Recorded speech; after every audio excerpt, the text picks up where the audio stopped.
એક ગામ હતું ને, ગામમાં પતિ પત્ની ને અવારનવાર વાત બહુ થાય.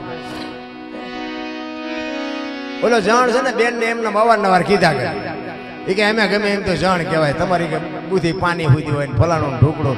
ઓલી બેન કે ભાઈ જે છે તમે તમારી રીતે તમે કરો, અમે અમારી રીતે કરી, શું કામ લોહી પીવો અમતા અમતા. એ કે પણ તો બૈરાની બુદ્ધિ કેટલી હોય ને ફલાણો ઢોકળો અવારનવાર એને કીધા કરે.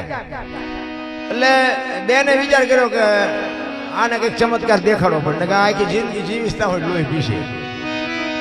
એમાં 2-4 મહિનાનો સમય વી ગયો ને, એમાં ઓલો જણ 2-4 ભાઈબંધ બજારમાં ભેગા થયા ને, એને લઈને ઘરે આવ્યો ચા પાણી પાવા.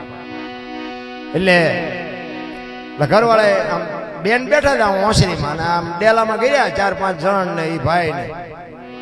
એટલે બેન સમજી કે હમણાં મને ચા નો રોટલાનું કહેવાનો જ છે. એ કે આજે બેટા મારા પાણી નથી પાવું, જેવો પાય છે જોઉં. એટલે એ આમ અંદર ગયા ને, એટલે ઓલા જણે કીધું એના ઘરવાળે એના વહુ એ કે જો અમે ધાંગધ્રા ગયા તેથી અમને ભારે ખાઈ અમને રોટલા ખવડાવવાના હોય, ચા પાણી રોટલા સિવાય અમને જવાનો દે. અમે ધાંગધ્રા ગયા હતા, અમને કેવા હાજુ. એ કે કાંઈ વાંધો નહીં, રોટલા કરવા કરી નાખું, પણ એ કે થોડીક વસ્તુ ઘટે બજારમાં લેતા હોય કે કાંઈ વાંધો નહીં. ઓલો ભાઈ લેવાય ગયો, બેન ગઈ રહોડામાં અને પોક મૂકી બાપુ રહોડામાં જઈ. ઓલા ભાઈઓ વાસરીને બેઠા બેઠા વિચાર કરે કે હમણાં 2 માણસ વાતો કરતા હતા, બેન કેમ રોવા માંડ્યા. હવે અજાડા ઘરે બેન પાસે જવું કેમ? પણ તો એક ભાઈ હિંમત કરી કે બેન ને પૂછવા દે શું થયું. રહોડાને બાણે જઈને કે બેન શું છે, શું તમારી તકલીફ શું થઈ? એ કે મારે કઈ દુઃખ નથી, હું તમારા દુઃખ ને રોવું. બોલ્યો કે ભાઈ અમારું શું દેખ, અમારે ઉતાવળ નો પાર નતો, આ તો આ અમને ઢળીને લઈ આવ્યો, મેં હજી પાણી નથી પીધું. એ કે ના ના એવું નથી, પણ એ કે મને તમારા ઉપર દયા આવી ને એટલે મને રૂંગું આવ્યું. કે પણ છે શું કે કયો તો ખરા. એ કે મારો ઘરવાળો બધી વાતે સારો છે, સાચો છે, ખવડાવશે પીવડાવશે, પણ કેમ તા ઓલા એમની નસું ખેંચાય. પણ પછી શું હોય છે, પણ પછી ખુલાસો ન કરે કોણ. બેન કઈ વાત કરો ને, અમે કઈ આની પાસે લીધું નથી કાંઈ. 2-3 વખત પણ કર્યું ને ઓલા અમને પરસો વળે કે અમારા દીકરો આમાં કઈ નવું ન જાગે સારું. પછી બેને કીધું એ કે એના આદત એવી છે ને કે ખવડાવી પીવડાવીને ડેલો બંધ કરીને પછી કે 2 હા પેલા મારા ઘરવાળાને કે આવી આદત છે. ઓલા કે હજી આનું પાણી નથી પીધું, આના હા પેલા શું કામ ખાવા જોઈએ? હાલો એ કે આપણે નથી ખાવા રોકાવું. ઘડીક થયું ને ઓલો ભાઈ આવ્યો વસ્તુ લઈ. એ કે મહેમાન જાય ગયા કે એ તો ગયા. ક્યાંય ગયા? તો ગયા શું? એ કે પણ હું કામ ગયા? એ કે હા પેલો રહ્યું કે મેં તમને કેટલી વખત કીધું તારે તેમ લઈ દીધું. તો કે હા. તો કે એમને હા પેલું માંગ્યું, હું આપતી છું. તો એમને ખોટું લાગ્યું કે વીઆઈ.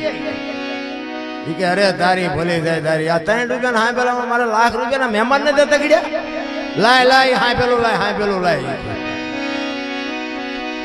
એ હા પેલો લઈને કોકને પૂછ્યું કે ઓલા 4-5 જણા ચીનપાઈ જાય કે એનકોર થઈને બસ સ્ટેન્ડ પર જતા હતા. ઓલો હું અહીંયા દોડ્યો અને આમ જોયું કે હા એ આયલા જાય. પછી હાથ પાડ્યો કે હા પેલો મીડિયા ભાગવા ઓલા હોય કે ખાતું નથી તોય હા પેલો લઈને આવ્યો. ખાતું હતું કે અમારો દીકરો હાડકાનો ભાગી નાખે. ઓલી ભાઈ કે લાખ રૂપિયાની આપણને સેવા જીત્યો, હાવ ખોટીની હતી. એ કે 2 લાખ રૂપિયા કે આપણને જેવું કીધું કે આ ખાધું નથી, પાણી નથી પીધું, તોય હા પેલો લઈને મારો જેવો મારવા દોડ્યો. હવે કે ભાગવા વાડું ઠેકતા ગયા. ઓલો ભાઈ ઘરે આવ્યો ને, એ કે તને શરમ જેવી જાય છે? એ કે હા પેલા હટું આવું કરે. એ કે હા પેલું નહોતું માગ્યું, કઈ નહોતું માગ્યું. તમે જાય વડે મોટી મોટી કરો છો કરતા હતા ને કે અમે જણ કહેવાય, ખવડાયું દીધું ખાવા. એટલે બાપુ બૈરાને જણ નો પોગ્યો કે નો પોગ્યો કે નો પોગ્યો. એટલે કે એ ધારે ને તારા ઘરનું પાણી નથી ભરવું, કટકા કરી નાખો તો ન ભરે. એટલે બાંધી મુઠ્ઠી રાખવી. બાપુ અત્યાર સુધીમાં સ્ત્રી ને પુરુષ પહોંચી ગયો એવો દાખલો જ નથી. કોઈને વયમ હોય કાઢી નાખો.